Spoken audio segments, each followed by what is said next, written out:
माँ Pratima recording studio Sheikhpura. DJ Kanchan Raj Muzaffarpur. Mix by Shailendra Babu. सोच समझ के कदम उठाई है, चली है नहीं तू तेज रे।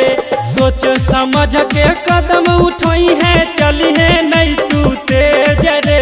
लिहे न भैया दहेज मिलतौ माला बाडई में जरे। लिहे न भैया दहेज मिलतौ माला बाडई में जरे।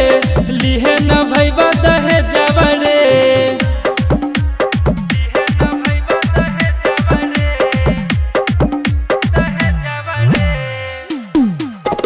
डीजे कंचन राज मुजफ्फरपुर। गांधी छप के चक्कर में रहनी तौरल मिलतौ फेज रे। गांधी छप के चक्कर में रहनी त इंजन मिलतौ लीकेज रे।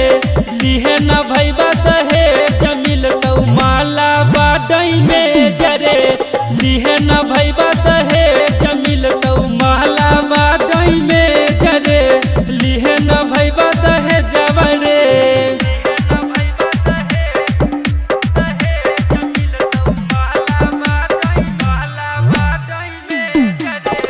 डीजे कंचन राज मुजफ्फरपुर। चिंता से पागल करऊ देतौ रांची भेज रे।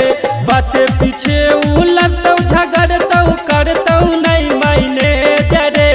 माइकल जिकेश के मानी ले बतिया मिलतौ नहीं डाइने जरे।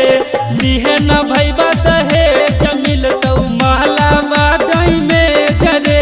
लिहे न भैया दहेज रे। सोच समझ के कदम उठाई है, चली है नहीं तू तेज रे। सोच समझ के कदम उठाई है, चली है